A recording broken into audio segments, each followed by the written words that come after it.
what will you do to make students feel comfortable with the anger and the protest in the county and in school board meetings? Making students feel comfortable. So we have a lot of controversy. So which one did you have in mind there? There's a lot of parent involvement in that, and I think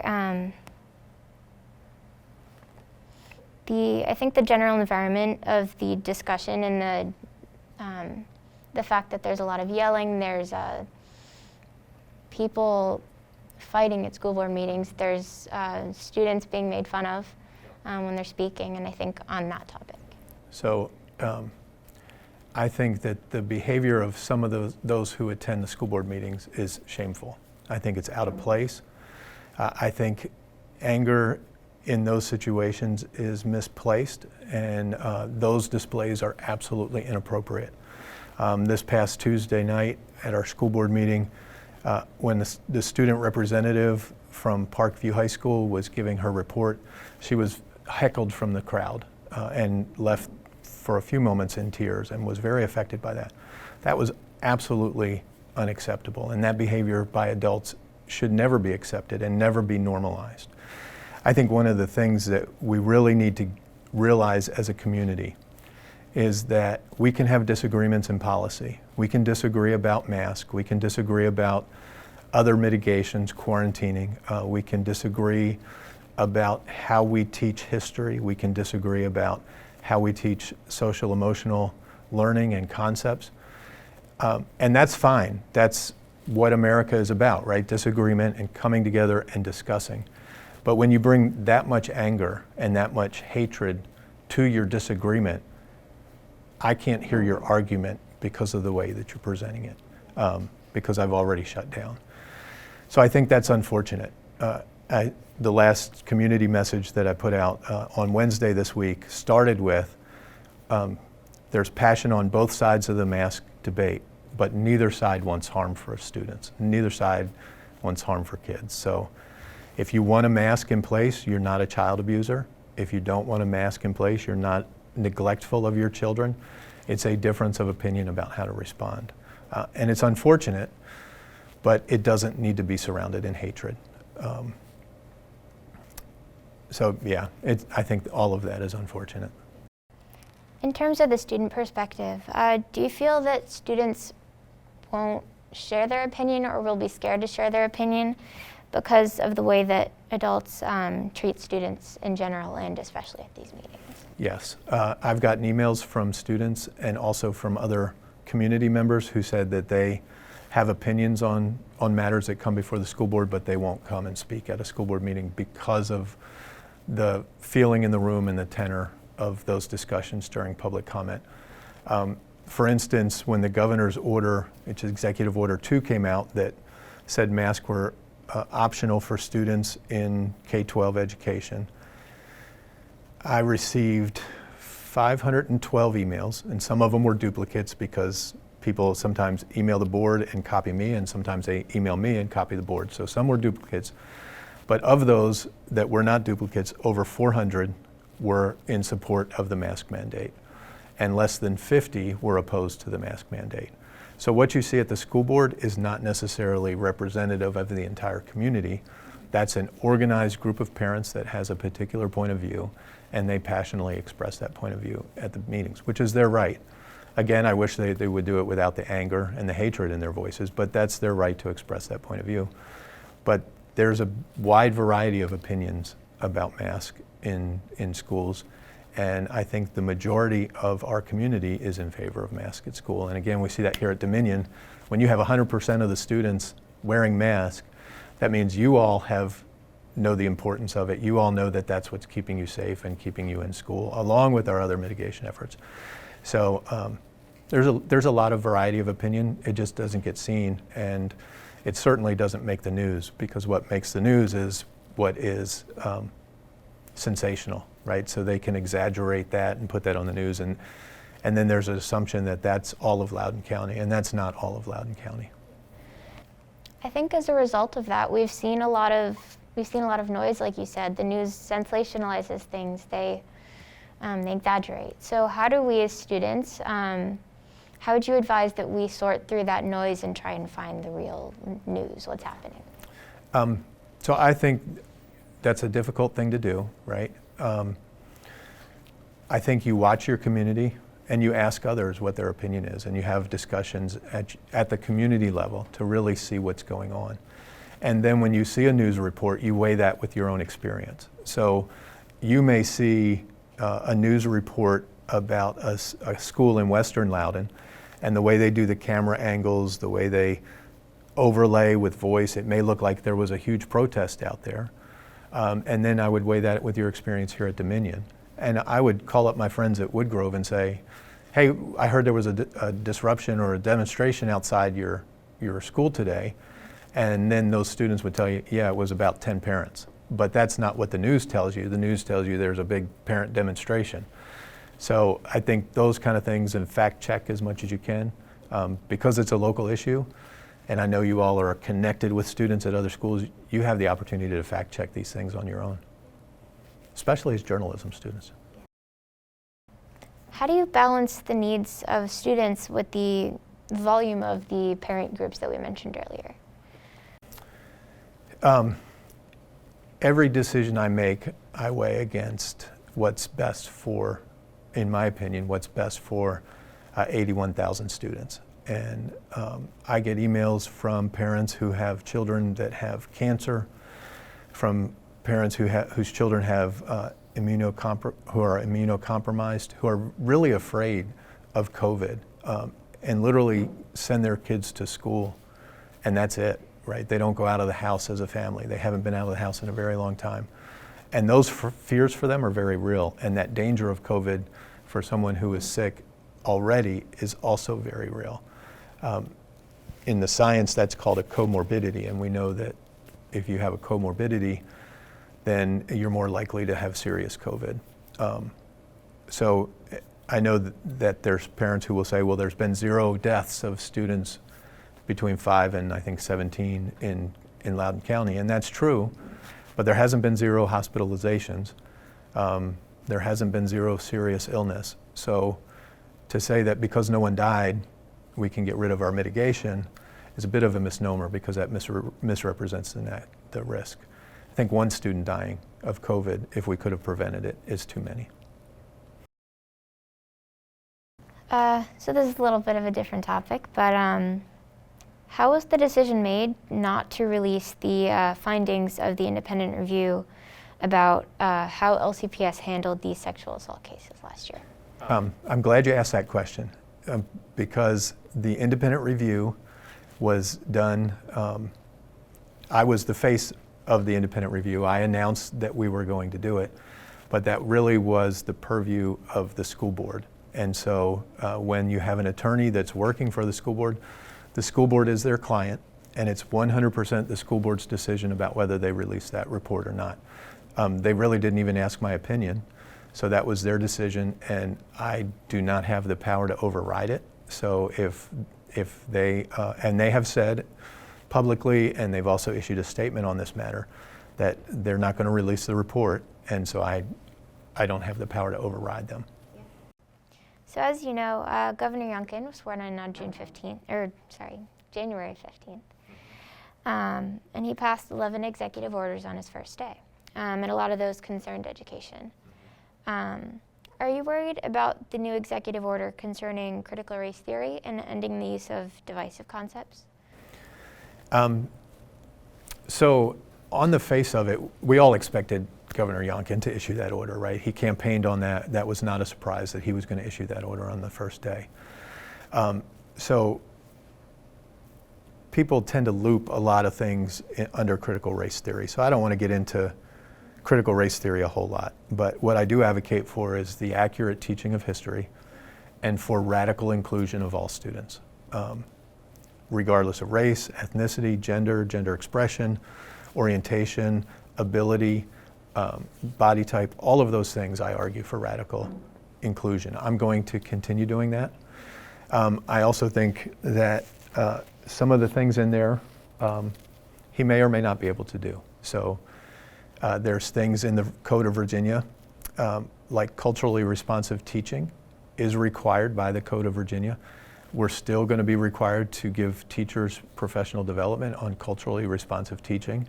And that gets confusing because it has the same letters as CRT, but unless the legislature repeals those laws, I don't think that's going away.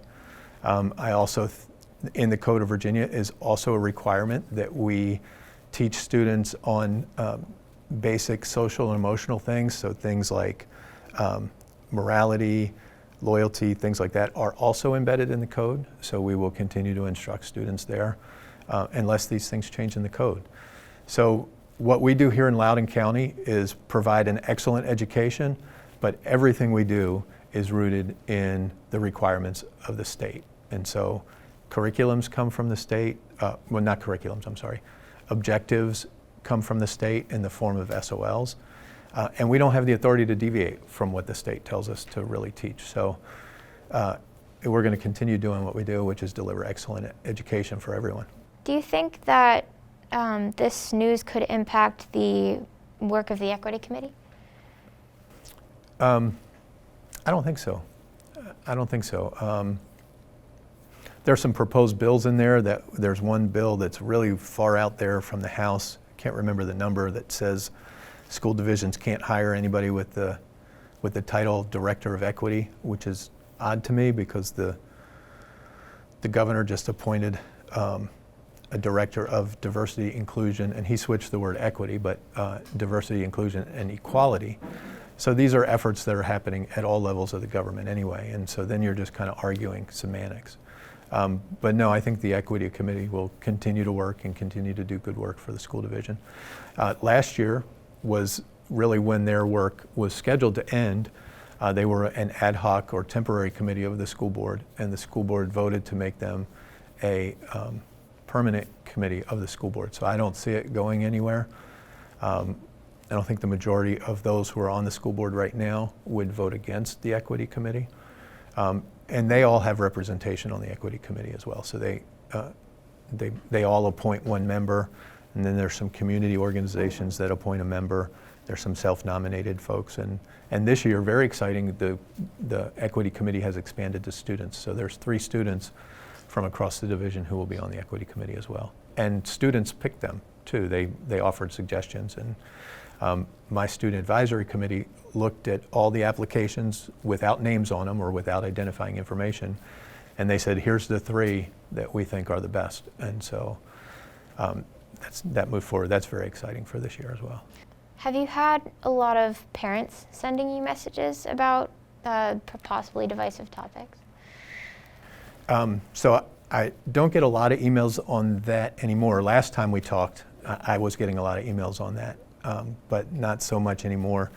I do get the occasional. It's come up once this week. It was mentioned in a news article. I can't remember who published it, but it was mentioned in a news article about CRT in Loudoun County. So yeah, I do, when news articles come out like that, I do get emails related to that, but I also get emails related to people who say, the equity work is what we elected the school board for, so keep doing the equity work. I think that's one of the things in the controversy that's missed, is that everybody on the school board won an election. And so whatever their agenda was, whatever their values were, that's what the people of Loudoun County voted for them for. And so if I was a school board member, I would continue to do what I told my constituents who voted for me. I would continue to do that. And most of our school board members won with very wide margins. So it wasn't like it was 50-50. I think the county said, we believe in this equity messaging, and so therefore we elected you. So in terms of that kind of discipline, are there any changes that have been made to policies regarding discipline since the sexual assault case? So they are in progress. I just reviewed a draft yesterday that will go before the discipline committee of the school board sometime in February, probably, depending on what their meeting schedule is. So there are some changes coming there. And we've also made some changes to our policies around Title IX to make sure that our Title IX process is as good as it can be and in full compliance with the law. So the biggest change that's coming out of discipline now is really 2 things. There's a section in there now that allows for involuntary transfer from school to school.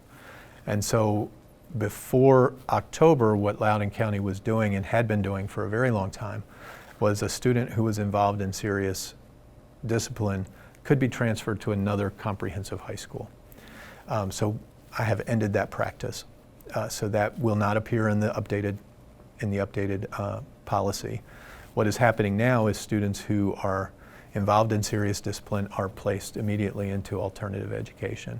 Some of them go to the North Star School. For some of them it may be virtual, maybe hybrid, or maybe adult education depending on the age. But we're not moving students from school to school anymore. The other thing that we have done is, I think, due process for all students, even if you're accused of bad things, is important. So we have added some more due process procedures in there before a student is put out of school for a long time or put at the alternative school for a long time. So before the principal would make a decision and a recommendation to the central office, and the central office would look at everything and either uphold it or deny it and then send a letter to the family. So now families are afforded the opportunity to come to the central office and have a hearing, so that the student, their family, the school all can present evidence and have really some due process. And then it will go, if it's upheld, then that student could be placed in alternative education, like I said, or the family may decide to appeal it to the school board, and then it would go to a committee of the school board. So finally, in terms of one of Youngkin's other executive orders, how do you feel about that asking about, how do you feel about Youngkin asking the Attorney General to investigate LCPS? So LCPS is not, we would not object to a fair and impartial investigation by the Attorney General's office. My issue with Executive Order 4 is that in addition to calling for an investigation, it doesn't do that in a way in which leads us to believe, or would, I think, lead the community to believe that it's going to be fair and impartial. So there are statements in there that that are accusatory and conclusatory. So meaning it sounds like in reading that they've already decided what the outcome will be, and I don't think that's the way we start an investigation. So we welcome an investigation. We just want it to be fair and impartial. So in terms of a forum for teachers, because we have a school board meeting, how do you think teachers should express their belief when it comes to topics like the mask mandate or vaccines? So teachers can do that in whatever way that they feel comfortable doing that. They can email. I have a teacher advisory committee, so opinions get brought up then. I get emails from teachers all the time. So whatever opinion they wish to express, they're free to express that in whatever way they do.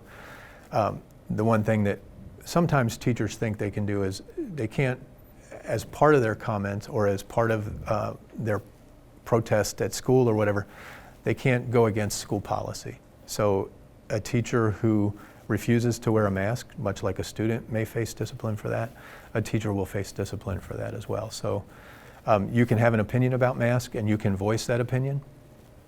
You just can't violate policy while you're in school. Do you think that in terms of that opinion, they should be expressing them to students or to other people in the school building? So whenever I talk about controversial topics with students, we talked about that just a little while ago, right? How teachers should address that. So the one rule that I would put on controversial topics for teachers is that it needs to be related to your curriculum. So in journalism, where masks are a hot topic, it might be appropriate for your teacher to share his opinion in the context of sharing other opinions. For a math teacher to discuss it where it's not part of the curriculum, I think that's problematic. And using mask is kind of right, that's a smaller issue, right? The bigger implications of that are much smaller. But when we get starting talking about political parties or elections, or we talk about diversity issues or LGBTQ issues, if it's not part of your curriculum, I always advise teachers to leave it alone, which they should be doing anyway. Their job is to teach the standards, not to opine on their opinion on things. How does it feel as superintendent to only see LCPS portrayed negatively in the news? It drives me absolutely insane. LCPS is a public, well, let's put it this way. A public speaker said on Tuesday night in a very loud voice that LCPS is a failing school division. That could not be further from the truth. But my response to that later in the school board meeting is not going to be picked up on the news because the cameras were gone by that time. We have one of the highest on-time graduation rates in the state. We had a school, Freedom High School had 100% of the seniors who started on day one graduated on time, the entire class last year. We got very little news for that.